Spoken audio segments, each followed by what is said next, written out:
The wise King Solomon wrote, "The way of the fool is right in his own eyes, but he who heeds counsel is wise. And whoever spreads slander is a fool." Get your coffee.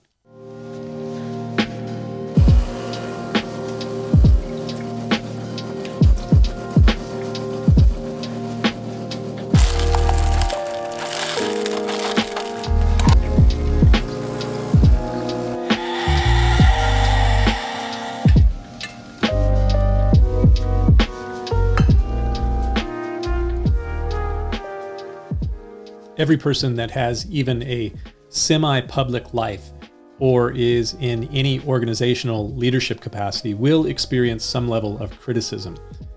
I believe it was the poet and monk John Lidgett that said, "You can please some of the people all of the time.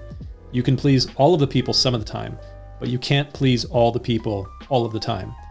I've certainly found that that is true, and I've been in various leadership capacities and positions for more than 20 years, nearly 14 of those years as a lead pastor of a local church. During that time, I've experienced my fair share of criticism.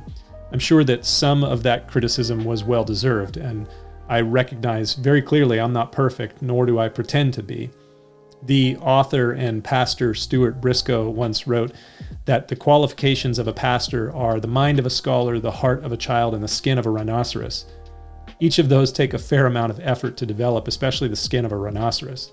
Verbal criticism is hard to endure, but there's no way that you can be in leadership and not receive it. The question is how you respond to that criticism, and the length of your tenure as a leader will be directly related to the way in which you respond to criticism. As hard as it is, I've done my best to follow the counsel of the wise King Solomon, who wrote in the Proverbs, "Do not answer a fool according to his folly, lest you also be like him." The challenge is that the very next proverb says, "Answer a fool according to his folly, lest he be wise in his own eyes." That's a bit of a mind bender for sure. So which is it? Should you answer a fool or not? Well, there are times where you need to deal with a fool according to his folly and address his criticism that he not be puffed up and wise in his own eyes. But you mustn't answer the fool's folly after the same manner as the fool, lest you become a fool yourself. Solomon also wrote, "A fool has no delight in understanding, but in expressing his own heart. And the first one to plead his cause seems right until his neighbor comes and examines him." As hard as it is, when berated by the criticism of fool, most often I have opted to keep my mouth shut and to allow the folly of the fool to be manifested in and through their life, as it is impossible to hide folly indefinitely.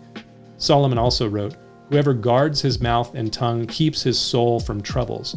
I've definitely found that to be true. And in the end, as Jesus said, wisdom is justified by her children. The fool's folly will come to light, and when it does, I'll still be doing what I'm doing. Exactly what my father taught me to do a long time ago.